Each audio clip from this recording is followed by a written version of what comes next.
This is the Rebel Scum Podcast. Available in video on YouTube and audio wherever you listen to your podcasts. Every week, Brock and James talk the latest rumors, news, and theories from a galaxy far, far away. Support us on Patreon for exclusive offers and join the Star Wars discussion. Patreon.com/RebelScumPodcast. Here are your hosts, Brock and James. You're always scum. Rebel scum. Boom. That was pretty good. That actually looked like we were jumping out of an explosion. Welcome to Rebel Scum Podcast. We are 2 days after the finale. Boom! The finale of Andor.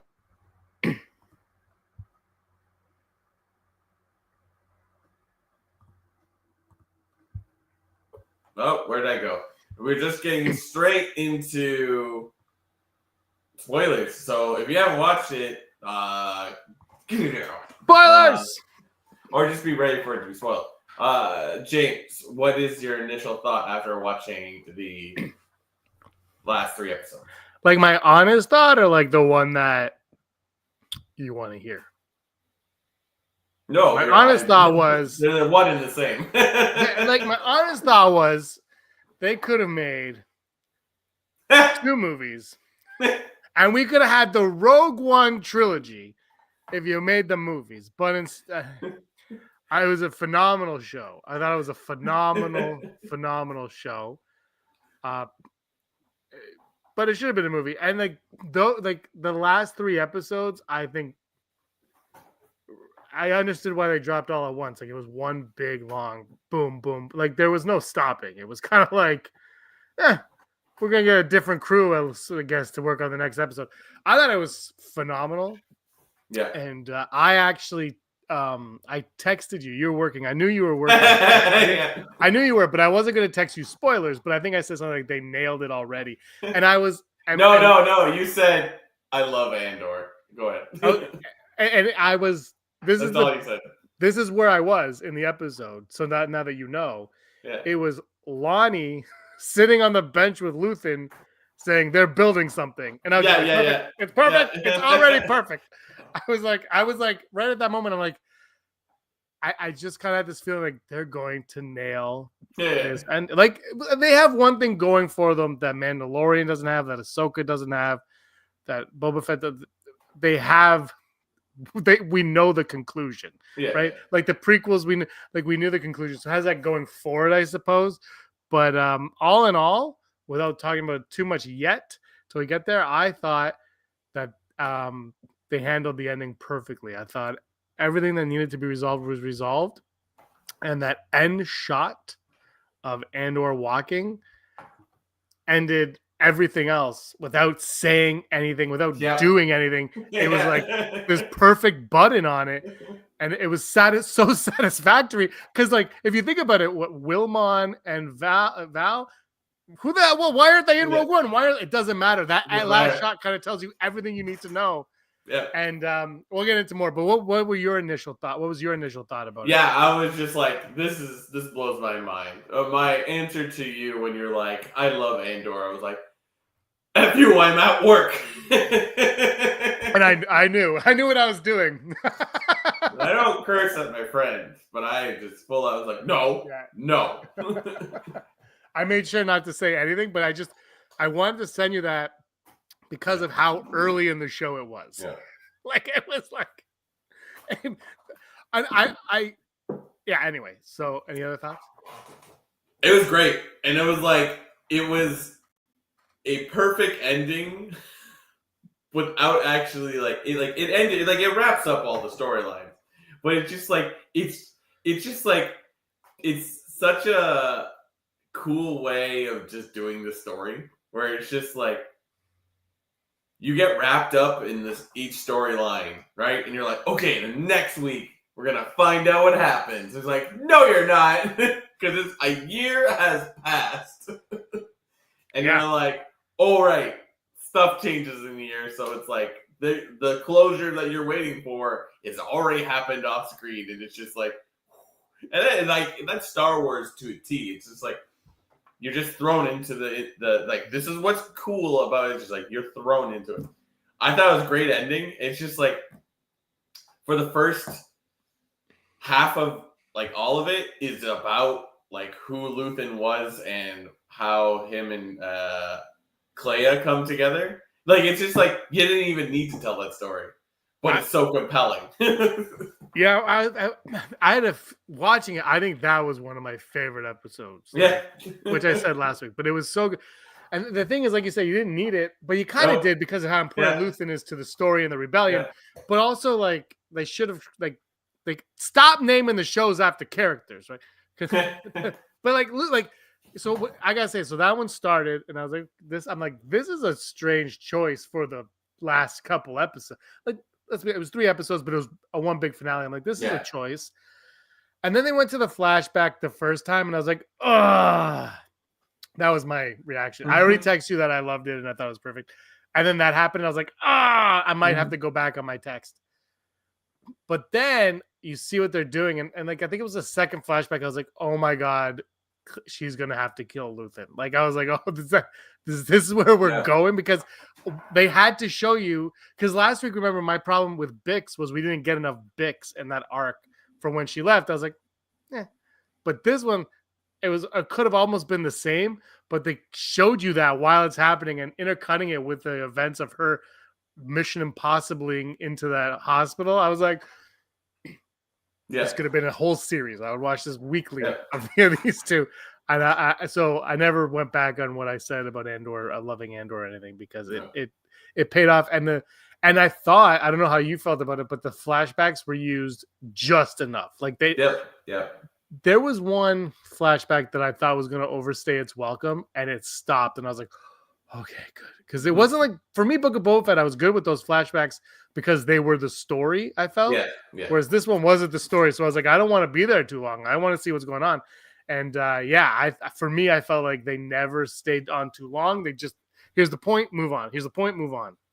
Yeah, and like the amount of stories that have almost nothing to do with Andor in this season is like, it's crazy that it's just like, it makes sense and you're not missing him. But then he weaves himself in perfectly. You know what I mean? Like, it's just like, I'm trying to think of other examples. Like this Luthen Clea storyline for the first episode and a half. He's he's not there. Like, you know where he is, but he's like, he's not there. It's just like, it's great. This is like, it is exceptionally good. Not just Star Wars, but just like storytelling. It's just so, it's recognizable but unique all at the same time. Like what a flex that, like, I mean, correct me if I'm wrong, because we mentioned that every episode begins, or at least the first episode in the group of 3 always begins with like number BBY, before the Battle of Yavin, which like for us, we're like, yep, I get it. Yep. It's just like they're going to tell you a time, and we knew it from the get-go. But they never explain it, right? Like they never like go before the Battle of Yavin. Yeah, I had a friend ask me what that meant. And I was like, yeah, it was a bold move. I don't think it ruins it if you don't know what it is. You're just kind of like, okay, well, that's, it's something. And I think if you see it enough, you just kind of start to understand it. I think is what it is. It's just like that thing Star Wars does where you're like, you're either going to get it or you're not. And you might start to love Star Wars more if you research, like, what does this mean? Because I'm sure I never thought to Google it. I'm like, I wonder if like people are like, what does BBY mean? like, I'm sure they are, because it's really, that's a book thing, right? Like that's like a like that's not never, like, I don't think they ever say it. I actually think I feel like I hate the expression. I think like when Disney took over, didn't they have like they did like their timeline differently where they kind of removed BBY for a minute and a half, and I guess they're like, you can't as hard as you try, you can't lose it. Yeah, it's the focal point. Like it's it's just great. Like it's so, you know what, when you were saying earlier that it's like they could have just made 2 movies. That's what. Know what they actually accomplished? They made a better movie about rebellion in the galaxy than Zack Snyder did. This is like literally a better version of Rebel Moon. Like literally, maybe not as much action, Arguably not as long. not as long, but it might be close. But like, it's just like just this season. It's just like. It's like, oh, this is exactly what he wanted it to be, in a sense. Like, this is, I guess you could say, more artsy, but like I was just like, this is a much better. There's even a droid that just like is quirky or whatever. Like, I was just like, this is a much better. So it's just like, just make that. So, it's great. Is I freaking fantastic. Yeah, I just thought like the way everything was resolved, and they did an entire episode of just Clea and Luthen. Like there was no one else. But okay, let's shift gears a little bit now. Let's go on to Deidre. Good old Deidre. Didn't know how they were going to end her at all.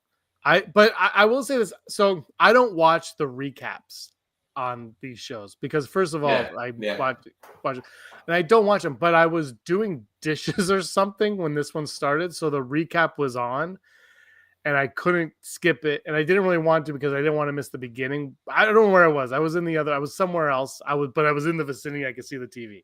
Yeah.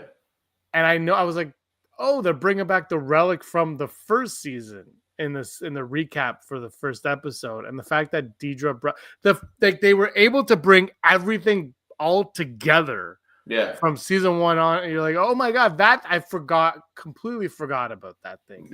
And they brought it back. I was like, interesting. And I love that they're like, they're on to you, Luthen. They're going to get you like just right out the gate, because everyone wants to know, like, why make us wait? We want to know what's going to happen with Luthen because there's something up there. But Deidre coming in like that, and then being the scapegoat for the Empire, and her being arrested by them. What did you make of all that? It's just like, oh wow, it's like nobody expected that, right? Like obviously she's slowly becoming unhinged, but it's just like, it's great. It's just like it all just starts collapsing. Like, and I like it's like, Luthen takes out Lonnie, and then it's just like, oh, he's gone. It's like, which has like nothing to do with it, but because he does it, like the one character's kind of distracted or whatever. I don't know. It's just like, but like, yeah, you're like, oh wow, and it's like that's the first like 20 minutes of the first episode. So it's just like, it's kind of, I did skip a lot of the wrap-ups previously on, but I watched the first little bit for that episode, and it just points out like Luthen keeps saying, it's like, we're gonna die one day. Like, it's just like he's already aware. It's like one day we're gonna die. But I think that's like his character is like, I'm in control of the scenario. I'm already knowing that my life is forfeit. He's like, I am a ghost. I don't exist. People don't know who I actually am. Like, we don't even really, I don't think we ever get his real name, right? Like, no. Sergeant, I feel like he gets called something in military. Yeah, you might be right. But it's like, we never really know what his actual name is. So it's like, he is literally a ghost. It's like, and like, the fact that he takes his own life is like, he's like, that's all figured out. Like he, you know, it's just sort of like, I think they tried to trick you, and was like, he's like, you get out of here, I'll start the burn, which means he's just gonna melt their communication thing. But it's like, I remember watching that and be like, oh, they've already practiced this. They know what they're gonna do if like their hideout gets found out. It's like, oh no, it's like, but no, like this is all part of, like, he's in control of the whole thing, and like outside of like, oh, we gotta keep him alive. But it's just like, it's such a great idea, because I'm like, the character is like, even though he is doing things that need to be done for the rebellion to get them where they're at, right? He's still hated by other people, because it's just like, he doesn't want to listen to anybody. He's like, this needs to happen. Like, it's like he's putting people in place. I can't wait to rewatch this show and be like, oh yeah, cool. I don't think it's gonna be like that deep, but it's just like it's something that like your your thoughts on the show are totally relevant because it leaves a lot to be like what's the word, interpreted, right? His name was Lear, which Heidi brings Right. up was Rail backwards. He's Lutheran Rail. Yeah. Lear. Clever. I gotta be honest with you. The first episode comes and no K2SO. I was like, this is a bold choice. But I will say, in my opinion, that K2SO was used a perfect amount, kind of like the flashbacks, because he came in like Miley Cyrus, but every scene he was in was amazing. But also, I think you can get tired of K2SO if he was in it too much. And and as you see with his Vader-esque hallway scene, he's indestructible, but also because he's in Rogue One, he's also indestructible for that reason. So it was almost like the more he would have been in it, the less interesting this scene. Like if he was a good guy on Gorman, people like it's not a big deal. Like you're not afraid. So I thought he was used perfectly. I really enjoyed the usage of him. And what'd you think of K2SO making his small screen debut? Loved it. I was just like, I wish we could live more, with him. But you realize it's like this show is not about like we're buddy cops. Like it's like it's not a fish out of water. It's like that's Rogue One. Or what you want from this show is you're gonna see that more in Rogue One because that's where those characters live. This is just sort of like this is more about like the birth of the rebellion, even though it's about this is really like how the rebellion it's perfect Star Wars because it makes you want more. You're like, oh, I would love to see more of how they set up Yavin, but like that's boring. It's like, yeah, you would love to know, but I don't know how it's like, what did Obi-Wan do in between Revenge of the Sith and New Hope? It's like we got that. That was something that I think I said on their show before the series even came out. Like I never really crossed my mind. I will say this: the Yavin thing. I agree with you about Yavin. Like I don't really care about how they got. But why show it in the first arc?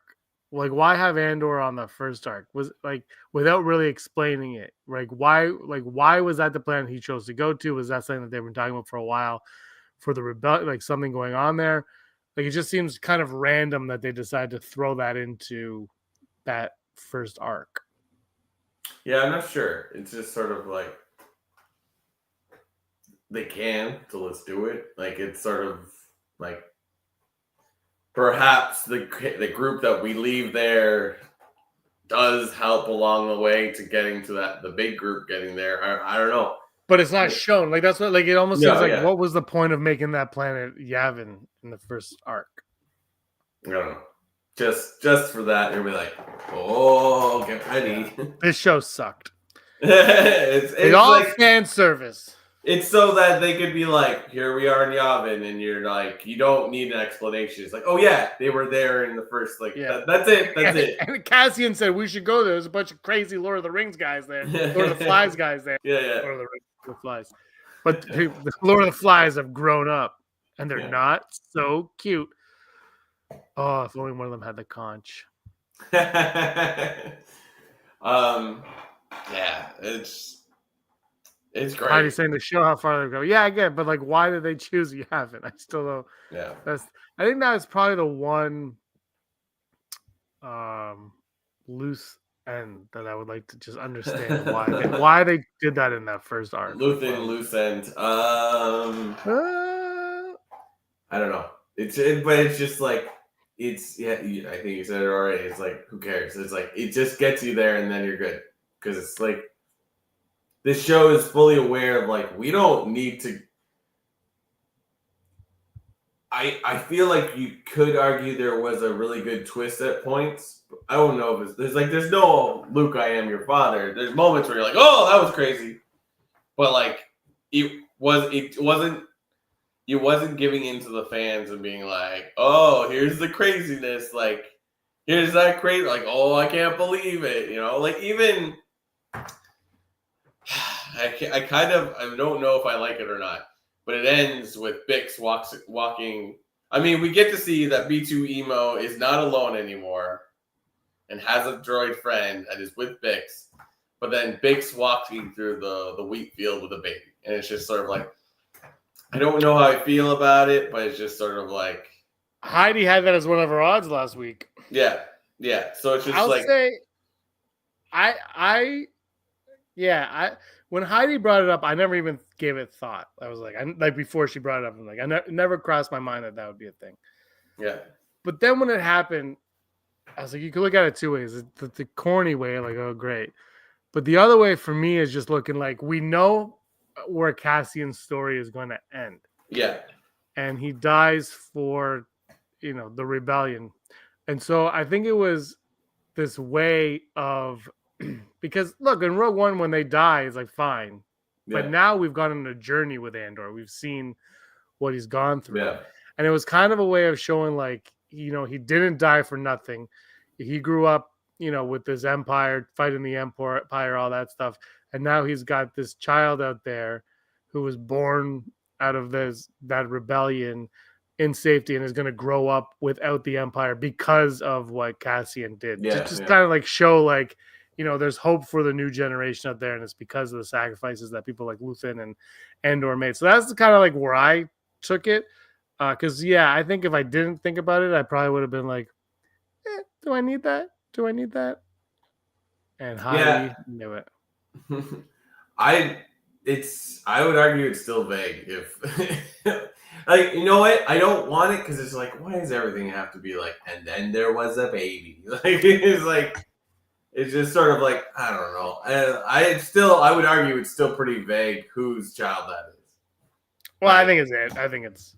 I mean, that's like, you could say that's obvious, but then I don't feel like this show is obvious. Like, it's just sort of like, and this too, it's just like, but why? Like, him basically walking through is like, here we go. We are going to Rogue One. Come along with me. And then it's that. I'm like, if anything, it was like, oh, good. Somebody's with B2 Emo still. Hooray. Like, that's more important to me than anything else. Yeah, I think it's Cassian's, no question. Because otherwise, showing Bix with somebody else's kid is just weird. But also, so they asked Gilroy and Bix in an interview who the kid's name. And she said, I have my own theory on that and wouldn't respond. And Gilroy said, never gave it a thought. Yeah. So I think they confirmed, like, I'm pretty sure they confirmed it's Cassian's kid in that, but they're like, it doesn't matter. Like, this kid isn't going to grow up to be Luke. The kid's not going to grow up to be Han.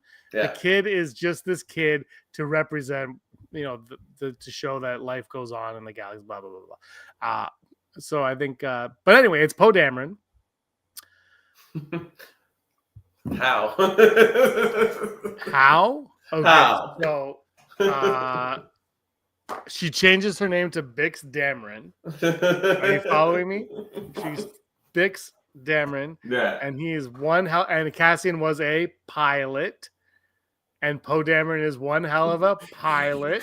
See, like, they're like, he's a pilot. It's like, they're all technically pilots. They all fly flying things. Everyone in Star Wars is a pilot. No, I don't actually think it's Poe Dameron. I'm just joking around. But the people are saying, it's Poe Dameron.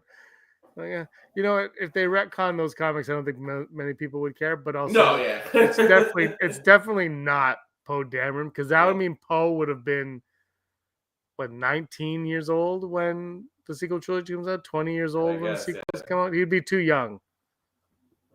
Oh, does he wants to educate you? Storks. What would be a stork in Star Wars? I am not a father. So I can't be an expert on that. Baby looks pretty fresh. and we're led to believe that I don't think there's a year exactly. But it's not a year. That's the thing. So okay. Because it's not a year, and this arc kind of really showed that, because this arc is one BBY, but it leads up to like a month before BBY. So this is like the New Year's Eve of one BBY. Okay, fair. So you don't know. So you don't know when. Oh my God! One BBY, one baby. Because honestly, that's how I read it every time. Even though I know what it means, I'm just like 5 baby, 4 Next baby. kid is Ryan Gosling. Confirmed. I'll revolt if that gets turned into anything. Like honestly, like come on, just okay, so I don't think it would, but I don't think we'll see that kid grow up like Jason Sindula in a way, like Wolf Spirit. So, but I wouldn't be surprised if some fresh-faced author shows up and like, let me tell you the adventures of Cassian's son, Billio Andor. And like we got a bunch of books about Billio hanging around in like Yeastown or whatever, and then he becomes a pilot and is probably force sensitive. Let's be real, he's a Jedi. He constructs a lightsaber and he takes on Palpatine in another dimension. You know what's gonna happen? And he has a thing for bad boys. And the worst part is, it's the best trilogy of books we've ever read. Like, not just Star Wars, all the books ever. We're like, oh my God, this was so good. And you're like, yeah, because he likes all the bad boys. And the child has a plucky alien / robot / gremlin friend. Like, oh, that alien that Clea was running around the hospital with. Oh, yo, that was so funny. Like the whole 3 episodes is like, it's bleak because it's like this story gets wrapped up, you die. Things are not looking great. Like that's the best part about Andor. It's like they just find out about the Death Star. It's not like we kind of had it was like we just found out, and then like, well, I mean, by chance, Rogue One, by chance, like.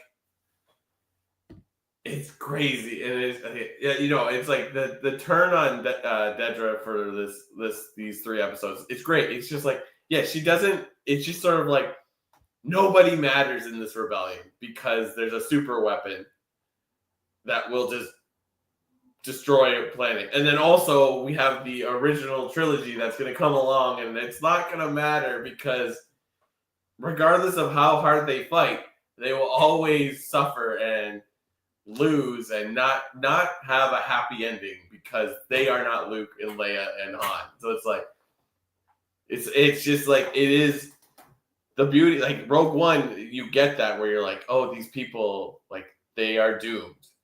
They're doomed because they aren't the main characters of the original trilogy. And it's like the rebellion stopping the Empire is all based on some guy that knows how to move stuff with his mind.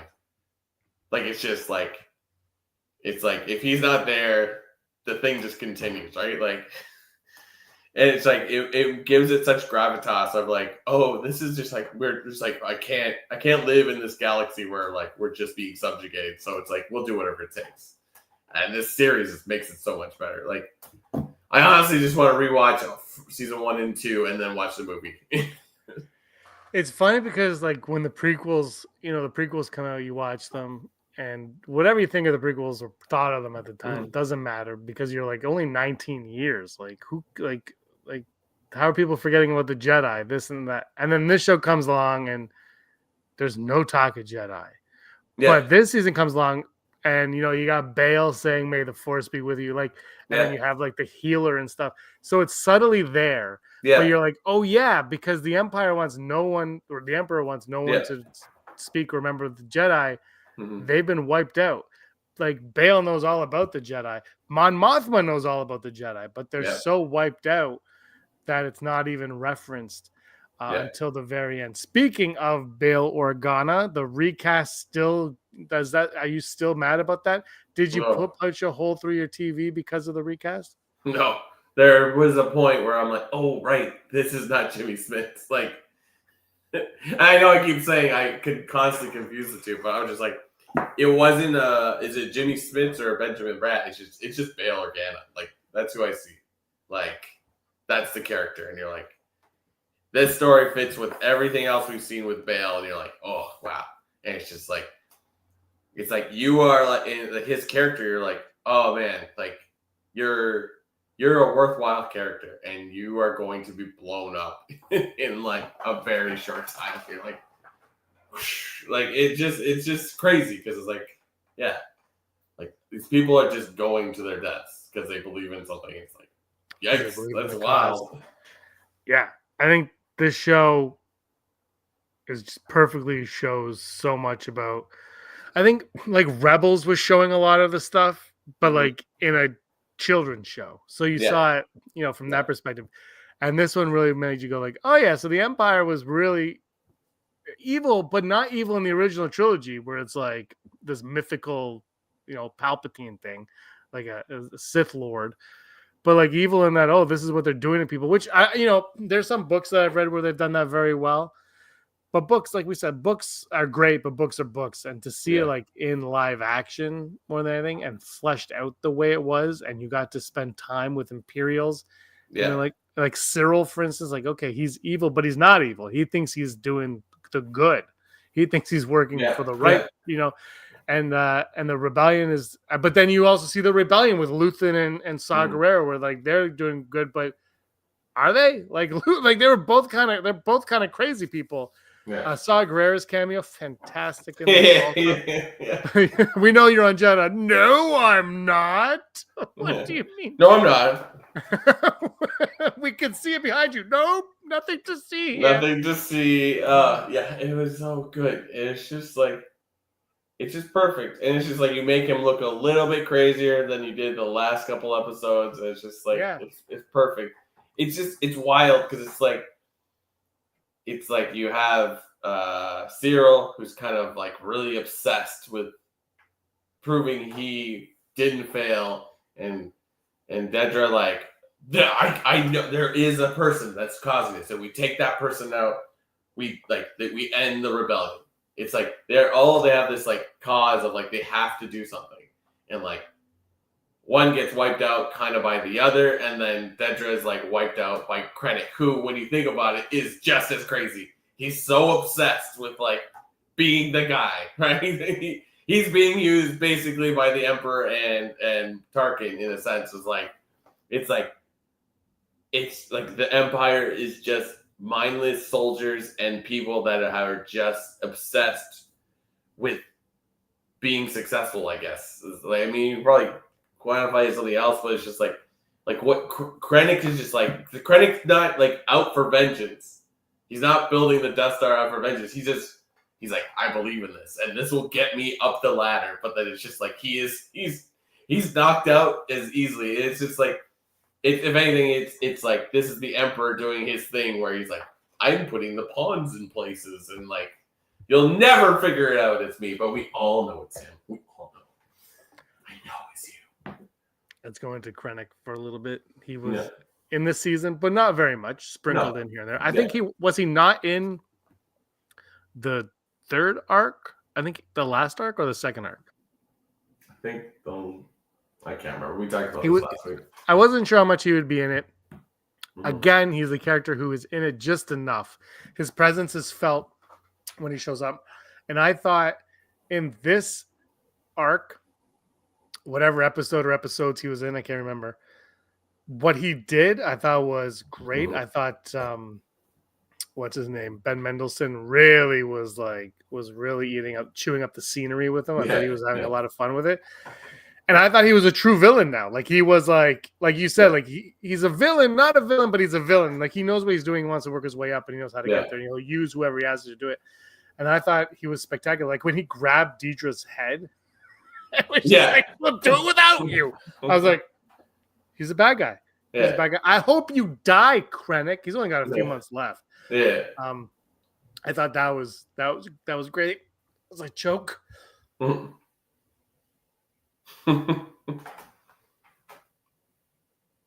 Well, yeah, I thought Krennic was fantastic. Yeah, it's just it's staggering, like what they've created here, and it's so unique. Like it doesn't really fall in the trope of any of the other Star Wars.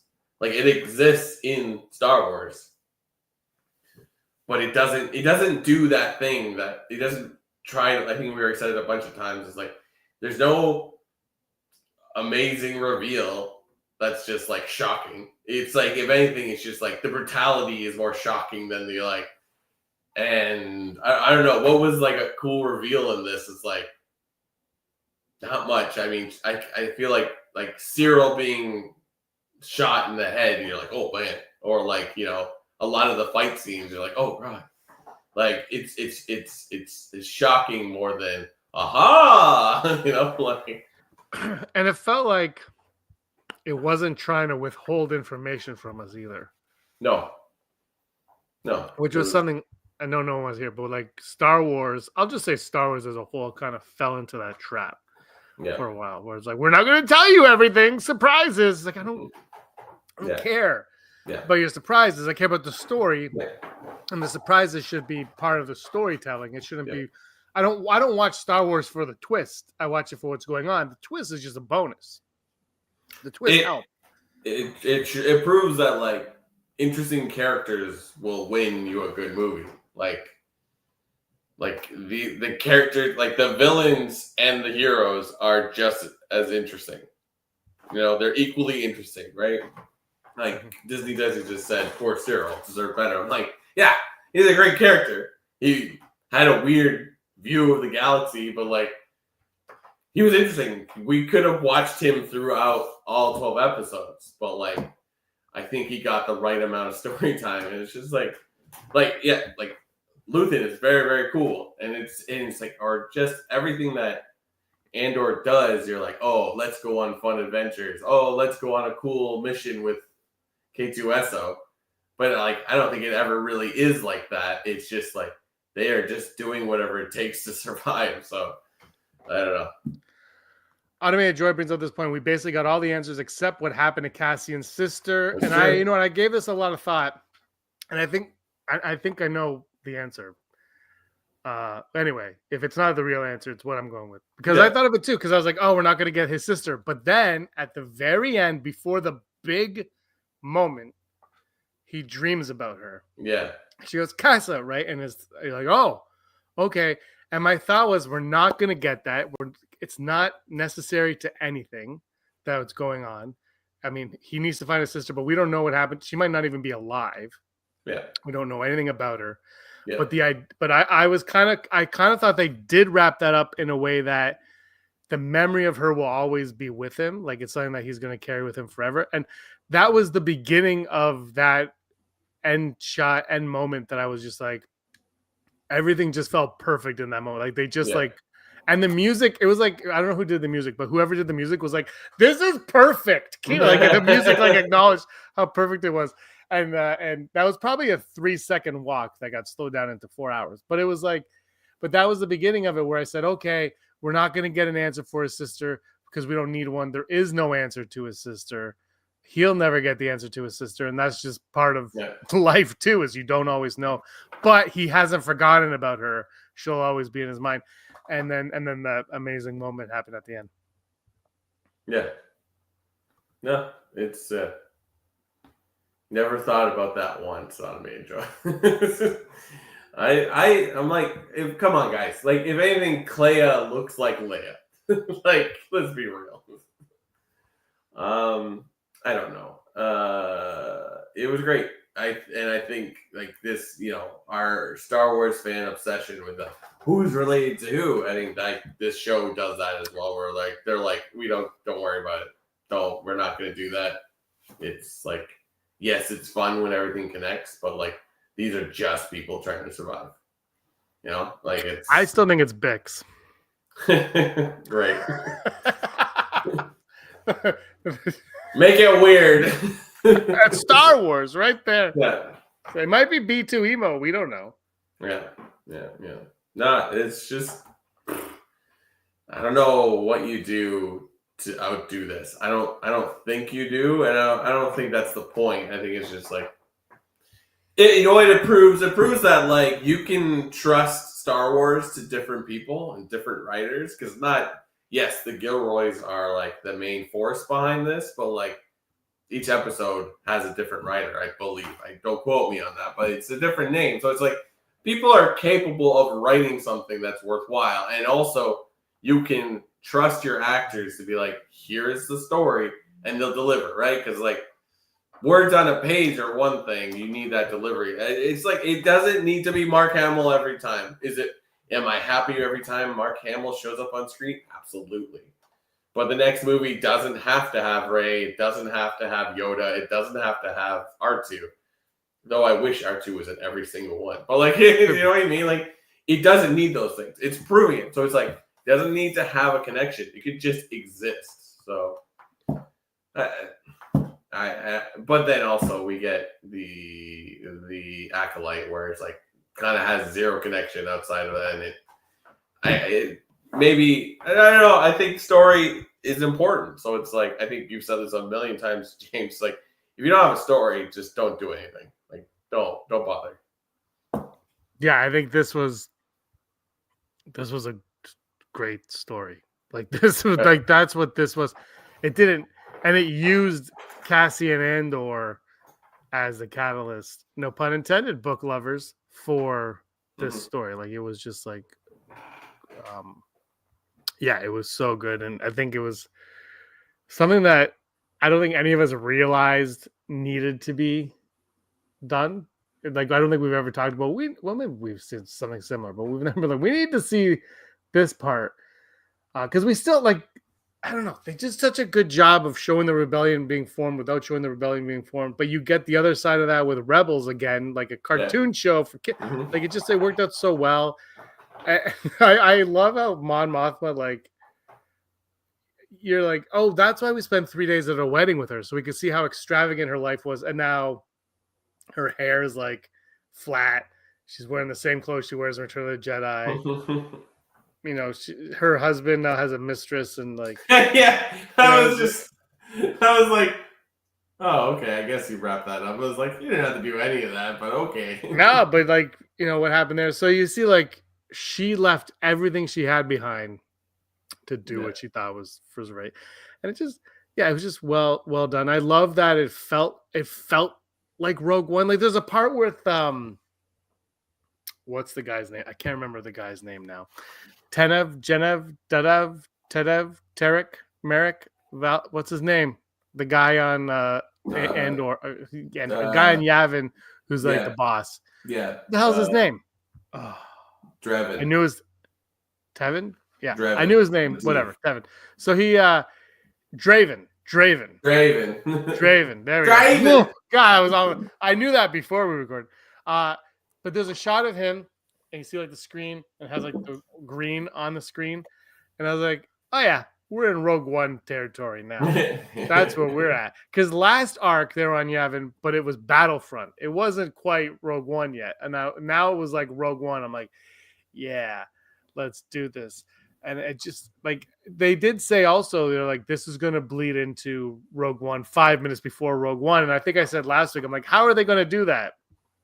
And it just felt, it was like, oh, well, that's how they're going to do it.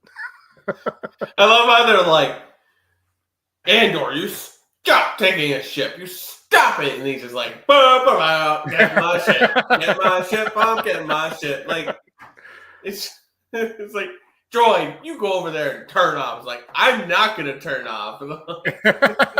I like, what was the thing where he goes, you know how many violations we've broken? No, 18. No, it was like 17. And then he turns off the radio, 18.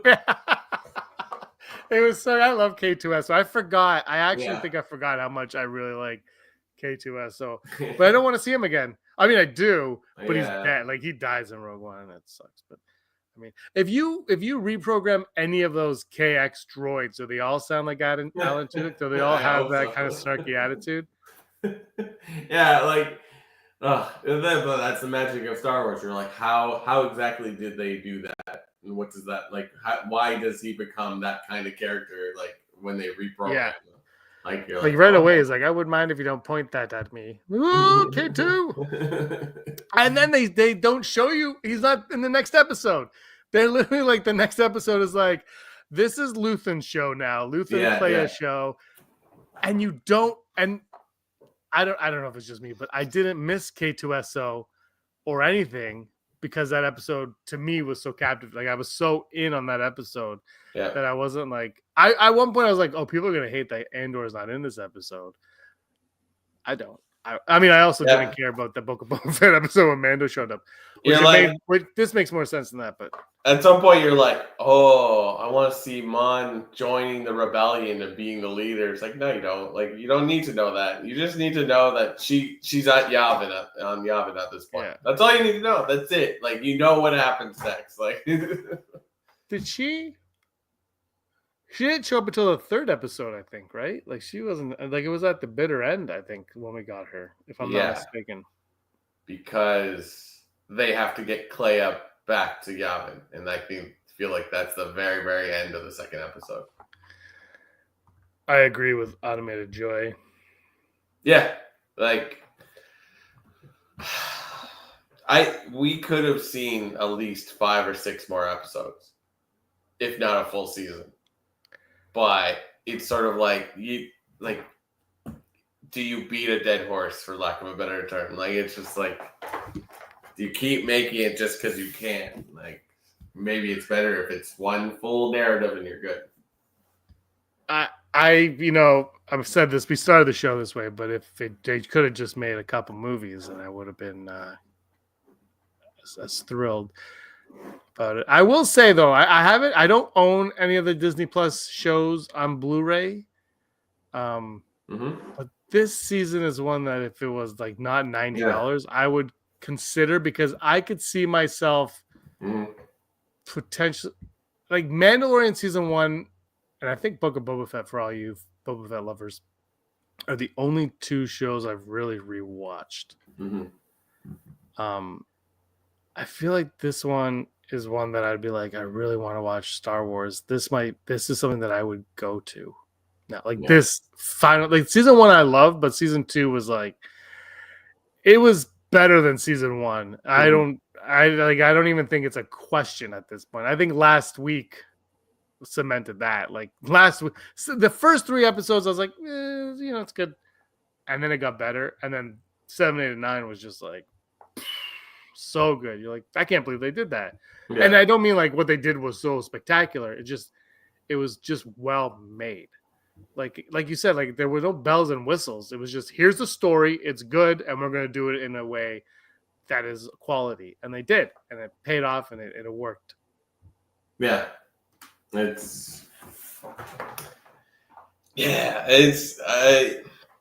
know I'm going to rewatch this again and like love it. Like, but it's just like, it is strange because it's like, if you don't like this, if you don't like the first season, then you're not gonna like the second season. Like I don't know, like because like Rihanna hasn't watched it yet, but she's like, is it depressing like the first season? I'm like, yeah, I guess it does. Like it's just like, yeah. But I think there's more going on because it has a clear path of where it's going. I think you can get away with not watching the first arc or the second, but the last 2, which are dark and depressing, but they're necessary for like, if you were to be like, let's watch Star Wars, you watch 7, 8, 9, 10, 11, 12, Rogue One, and then A New Hope. That would not in the same day. I'm saying like in that order. It would be like probably the best 4-pack of entertainment. They're not movies, but 4-pack of entertainment you can get. Because I think the first 2 arcs are more similar to the first season, but Erin hasn't watched it yet either. She wasn't into the first season at all. And the first season was good, but I think this one, because it's like the first season's good, but you don't know where it's going. You know where it's going, but you don't really know where it's going. Whereas this one, like, definitively, you know where it's going. So it might be different if you know like the last two arcs, I think. And I think if you took Krennic from the first arc talking about why they want Gorman so bad and put that in the second last arc, just those scenes, those moments, like that's your storyline there, really. Yeah. Like more than like the Mothma stuff is to show whatever, but you don't need that necessarily. So I don't know. But yeah, I do. I think the season's better though, so I'm really curious people who didn't like the first season what they would think of this.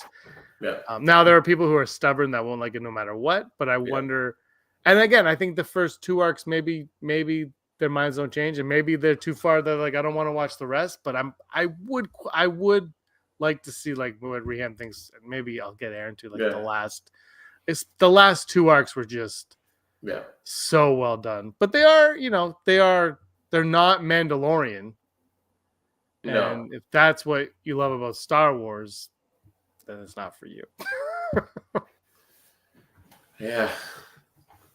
It's hard to really describe it. Like, when does the first season come out? Obviously after Mandalorian, but was Book of Boba Fett out? Yeah, I think yes, it was 2022. I think Book of Boba Fett was that. Maybe season 2 of Mandalorian was probably out too. I can't remember. Hold on, I'm gonna let you know.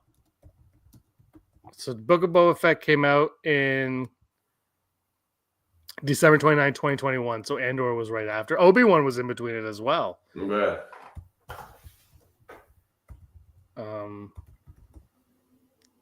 Kenobi came out that May, and then Andor was that September.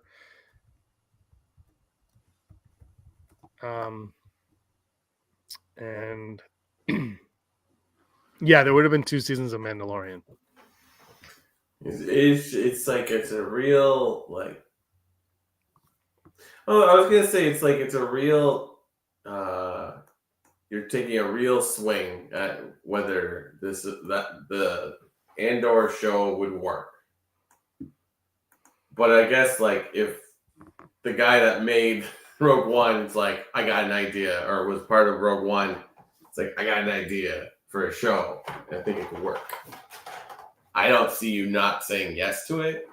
Because I remember when like Andor got announced, I was just like, okay. Oh, you have that overwhelming feel. Like, but we know what happens to this character. Mm-hmm. When you watch Rogue One, you're not just cheering for Andor. You're like the group, or I guess Jin, because Jin is the she's the main character, and Andor is just like the guy. You know what I mean? So it's just like, I think it was like, oh, that's interesting.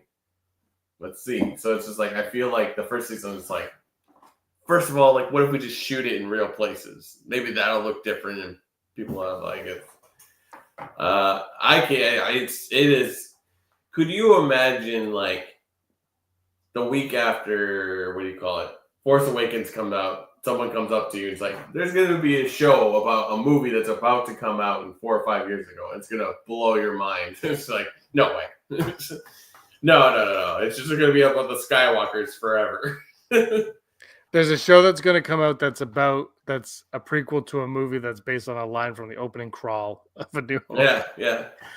Yeah, but the Skywalker thing is a funny debate. We could talk about this another time when we have nothing to talk about. But like, they're still the center of the Star Wars universe, and I think that's what this show does well. Is you don't need them, but it still leads to them. Yeah, and I think that is like when you lose sight of that. I mean, even Acolyte led to them. Like they all lead to them or come out of like one or the other, right? It's all spun from there, and you can't argue that they're the center of the Star Wars universe because that's where Star Wars started from.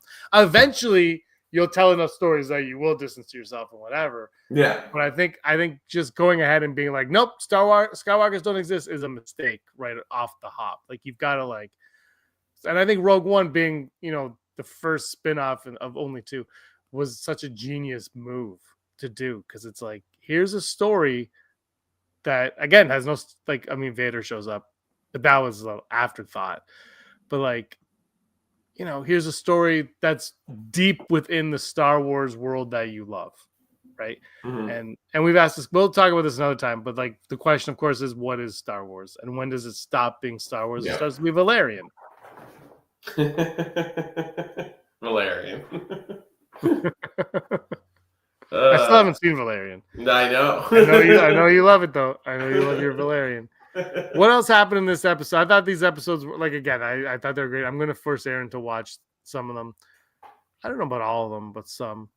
I think the last scene of Andor walking is like, we're going to watch this before Rogue One every time. I was like, did you finish the credits? Did you hear the Star Wars theme play out in the end credits? No, where was I when I finished watching this? I was still at work the next day. I was like, I still have 15 minutes. Yeah, you've got to watch the end credits. Just listen to the end credits is what I'll say. That was great. But it did the thing where it's like Rogue One, watch it, and I was like, I kind of want to. Yeah, exactly. But it was like midnight, so I couldn't. But I was like, I really would love to. Because what a great the fact that we talked. Ahsoka had that bitter taste in her mouths of like it didn't end nothing was resolved in that. Yeah. And then act like kind of was like, well, that ended where still not resolved. It ended where it should have started, was my feeling. And it was just great to that they nailed the finale. Like they just I think that they totally nailed it. They like starting with Lonnie and being like, Lonnie's the one that figures out the Death Star and tells the brilliant, like just all that just started going brilliant. And Luthen, what they did with him, Clea, and then the usage of K2SO and Melshi just being there, just the guy, just the guy. Like you're like, yeah, that makes sense though because of how he and cutting it, pausing, pow, pow, pow, pow, pow. I was like, yes. Pow showing up. I just thought I thought they did a great job with this episode, with the season. But I think this season, if they didn't end it properly, I think we'd feel different about this ending. I think, even look, we all know where it's going, but you can still botch it. You can still botch that up. It's like takes place 5 minutes, and he's like, "We're gonna wait here for 5 minutes, K2." And but I love the way that Draven was like, your friend, the guy Tivik, and it's like that's it's like they were building it up as the episode went on. They kept bringing him up. They brought him like twice, 2 or 3 times. I was like, this is awesome because we're not going to get that because we get in the movie, but this is where we're going, and I loved it. And Patrick Ewings they might be my favorite ship. I love Patrick Ewings, man. They're so cool. I love those ships. Yeah, fantastic.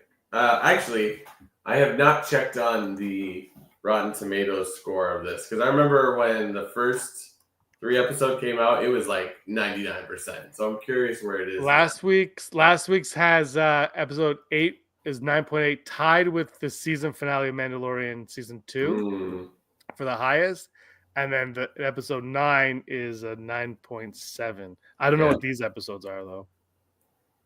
Yeah, when I just choose just Andor season 2, it's 97%, and then 87 for critics. Critics suck.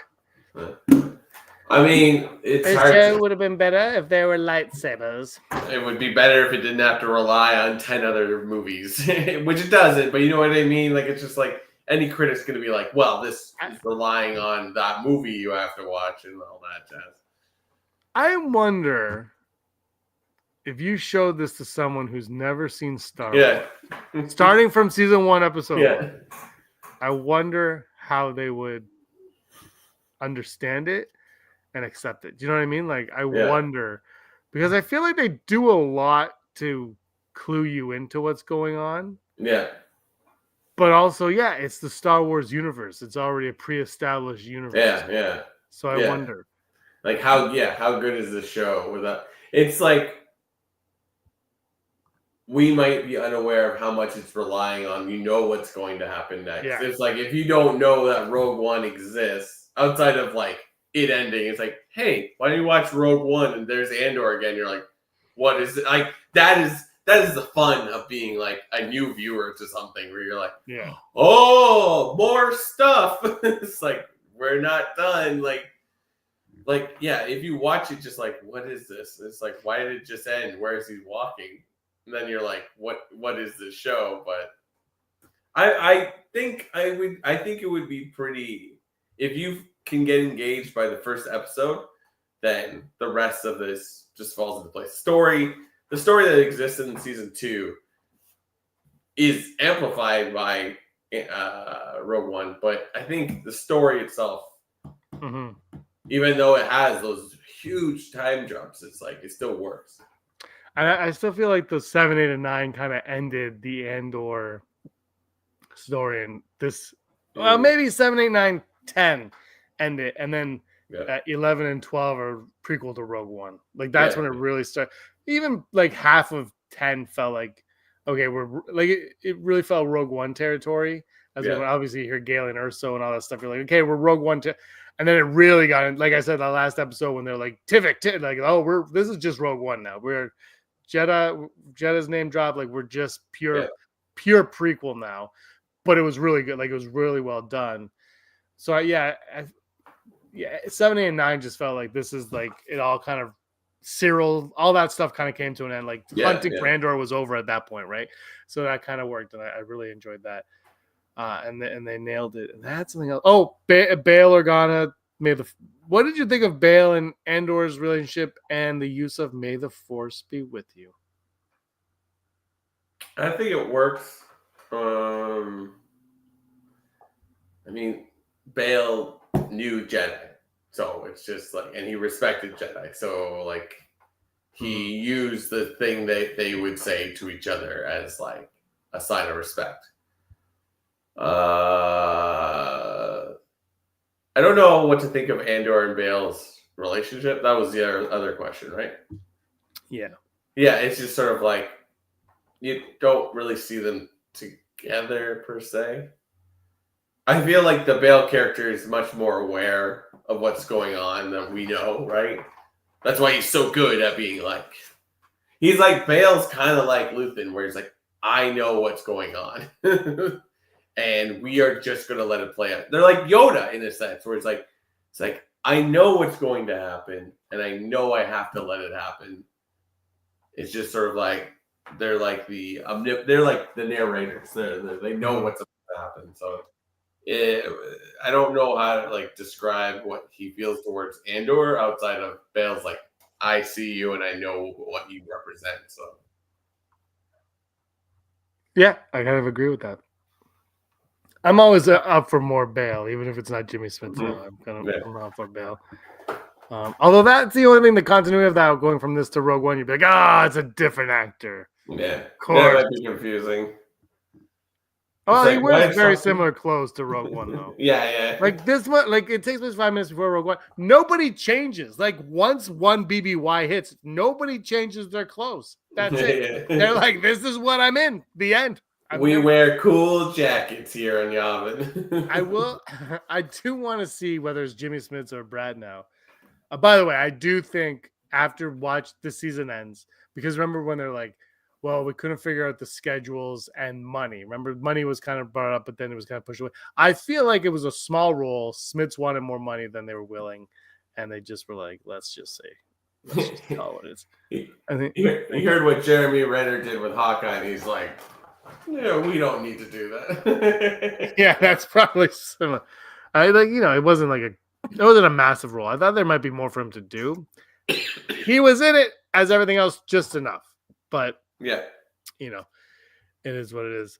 Does he? Andor is honestly the least interesting character in the show. I'm way more interested in Luthen, Ramoth, Deidre, and Cyril. Yeah, but he's the thread, right? He's the one. Yeah. I will say, and for me, the whole Andor kind of came to a head when he rescued Mon Mothma, and that's kind of what got Bail to shut up. Right, that moment is what I feel like everything was kind of leading to that kind of moment. Obviously, at least the Rogue One, but that felt like that was his big moment. That was the moment that the rebellion is like, this is our guy.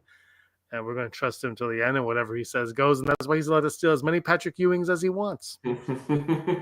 Yeah, I'm loving the chat where like this there's all this head canon going on now, and like they're figuring out, and they're like, and this is a metaphor for this. It's like this is Star Wars. This is what Star Wars is, where you're just like you just take it in. You're like, ooh yeah, and then this could happen, and this could happen. It's anyways, but yeah, we've been going on for a long time. Do you want to do odds today? Or do you want to say let's just go to top 5? Like really, like what is else there to talk about? The odds were kind of. I didn't like the odds today, really. Oh, okay, never tell me the odds. Will somebody else get a spin-off show? One of the surviving characters get I would love to see a Mon Mothma like show, maybe after like where she's at after Red Jedi. Like I don't know. Yeah, I agree. Disney does that 99. I'll say the one thing that always pissed me off with Disney Star Wars was Disney Star Wars. Like 10 years ago, though, when Aftermath came out, was how they're like, Mon Mothma was in a coma. Yeah. Like every book, she was in a hospital. I'm like, God, how do they not know what to do with her? And that really started to piss me off. So I'm glad, like now she's like the most important character in Star Wars. So I'm glad they've got that right. All right, top 5 moments from the show. I haven't put any thought into this right now, so I don't know. Heidi wants the old lady in the hospital to get her spit up. And we got one quick. Do you think a Lutheran Rail was secretly Palpatine of Rebel Alliance, but nobody knew he played both Rebels and Empire? I mean, I almost kind of said that 5 minutes ago, where you're like, oh, you're the chess player that's in the background. That's like, It's like I don't like. I saw a picture on Instagram where it's like him in his pretend like socialite character, and then him as Luthen. It's just like all he's doing is smiling, and it's just like everybody's Lois Lane. It's like he has glasses. That can't be Superman. Speaking of which, you got to watch that new trailer. I James Gunn is in it. Oh, of course he is. Did you know he's not? James Gunn. Like Superman, I wrote this and directed it. What do you think? Hey, you put Stan Lee in all those Marvel movies. Why can't I be in it? It's like, you're not Stan Lee. He's just as important as Stan Lee, arguably. Yeah. All right, top 5 moments from the last 3 episodes of it. I haven't put any thought into this. Do you have any of them? Oh, no. I mean, I know what I'm going to say first, but like... Okay, you go first then, this time. All right. My number 5 is going to be Luthen, and I guess Clea's origin story. I thought it was really good. It doesn't dwell too long on it, but it points out like why these characters are the way they are, and it's just sort of like it doesn't have to be super, super deep. It can just be straight up. We don't want to live under this. We don't want to be told what to do. This does not stand. So that my number 5 is their origin story. That's a good one. Mine are terrible. But my number 5 is B2 Emo. Yeah. He's alive and well. I'll do number 4. My number 4 is K2SO. Do you know how many rules we've broken? Or what? Yeah. The 17 to 18. My number 4 is going to be similar. It just, anything with K2, but I'm going to lump on B2 Emo being at the end. You're just like, droids just make this. It's like, they just make these shows, and you're like, yeah, but everything that Alan Tudyk says in this series, I'm just like, so good. So, like the card game, I'm like, this is great. But last week somebody I think said in the chat, or we said it, somebody said it, where it's like, I want, like, we don't know what really happened to B2 Emo. And I think one of us said, I think they say take care of them for us when they leave. But now you see it. They're not just like, no, we mentioned it. They're like, they take you there and they let you see B2 Emo having a good time. And I'm like, that's just caring about the story you're doing. Yeah. And putting it all in. My number 3 is the K2SO hallway scene. Not quite up there with Vader, but a pretty good hallway scene nonetheless. I love the way, I don't know that Imperial's name, the one that was with Deidre, kind of like one up Deidre all year, but the way he just held him as a shield. was like, yeah. awesome. When he flicked the one guy off, he's like, "Get out of here!" I thought it was a good time.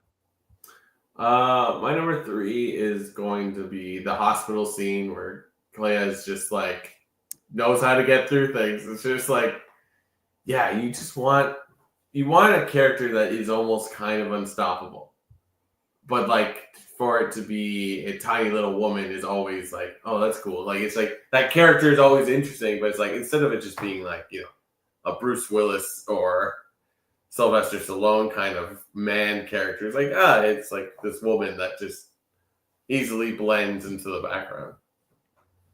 Yeah. What about 2? Yeah. Clea killing Luthen. That whole moment leading up to it was just, that was just great. Yeah. It's good. It's just like, it's silent. Because like, all she has to do is unplug, turn the thing off. Yeah. That's it. Well, she did it. In reality, why didn't she just cut the power to the entire hospital? Not even enter the building, just blow up whatever power. Yeah, I know. I love that the hospital's like, what are you doing? He's like, well, we could make this your problem. Like, fine. Yeah, it was really, it was well done. Yeah. My number 2 is going to be the Yavin Council, where nice. Cassian has to explain. It's like, no, like he is not the enemy. He did many things that, yes, you can't understand, and I didn't agree with everything he said, but like I believed in him. And he believes in this, so you shouldn't just write him off as some kind of kook. I like that you say that the rebellion doesn't trust themselves, like within their own core. Like the rebellion isn't the empire. Like there's no structure. They don't really know what's going. There's structure, but they don't know who to trust. They don't really know because they are rebels, right? And they're living in fear probably every day of getting caught by the empire. Because that would be bad news bears for them. Yeah. My number 1, Lonnie. I texted you. That was the moment I texted you. I'm like, this is great. I just thought it was a brilliant way to start it, a brilliant way to get us to Rogue One. Yeah. Like this insider all along is the one that brought it, and then you knew he was gonna die. Like you just knew where it was going, and it's like, oh man, brutal. But that's what the show was, right? It was brutal. So maybe Reham shouldn't watch it. So another death happens off screen. Like it's another one, a death that happens. And you're just like, oh, whoa. It's like, what? Like, it's shocking. Like, this series, this season is shocking. That's what it is. In a good way. In a way, wow, I can't believe someone made this. In a good way. My number 1 is going to be the slow walk scene at the very end where you're just like, here we go. We're walking to Rogue One. You want more answers? Too bad. You got what you got. We're going to Rogue One. And there's nothing you can do about it. Because it's like Rogue One almost doesn't matter because we know. I mean, I guess it matters because they have to get the Death Star plans to Leia. But like, inevitably, it's just the fact that there's a Jedi and an X-wing that they succeed. So it's just like all the things you lead up to this are inconsequential outside of those Death Star plans getting to Leia, and inevitably, so that 2 droids land on Tatooine, and an entire story begins. Like, it's all luck, and it kind of like it's echoed in the Andor series where it's like, this is just luck that we survived. Yeah, where any of this is working. Yeah, it's brought up several times. Yeah, several times. Hard. Those are our top 5. Thanks, you guys, for showing your top 5s in the comments. And if you have some, let us know in the comments down below. This is the 368th episode of the Rebel Scum podcast. Yeah. One question here. We got Brandon Tran. What do you think of other Star Wars characters like Admiral Trench of Separatists, Wat Tambor of Techno Union, and Grand Admiral Thrawn would sound with Andor's writing? You know, I don't even want to answer that. Pretty sick. I think I just said like earlier, I don't know if you heard, but Krennic, Krennic was good in Rogue One, but they elevated him here in a minor, like in a very minor role. Like I thought Ben Mendelsohn was like as good as he was when he won his Emmy. Like it was just like came in and crushed it, and it's because the writing's so good. That's my thoughts on it. Yeah, no,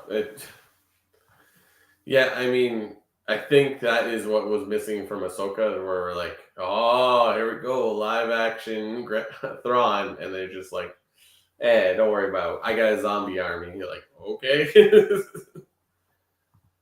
I have RSP friends everywhere. All right. Anything else you want to say, Brock?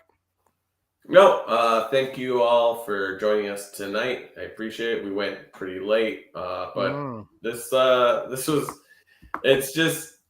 I hope that the success of this show wakes people up to like we can try something new with Star Wars and still exist in what we've already created. Yeah, we'll talk about this another time because it's new, but it's familiar. Like it's like they just like it's still Star Wars, you know. Like I know lightsabers, whatever, but and you know at some point a lightsaber could have shown up, and I don't think it would have thrown you off. No, royal you. Yeah, like I just don't. Yeah. All right, everybody. Thank you so much for watching. It's been a great time. Don't forget to hit the like button, subscribe button, all the other buttons. There's a lot of buttons. And they're created by Brock because Brock and Emperor Palpatine were always scum. Rebel scum. Scumbags, thanks for watching. Don't forget to give us a thumbs up on our video. As always, please subscribe to our YouTube channel, Rebel Scum Podcast, for all the latest videos.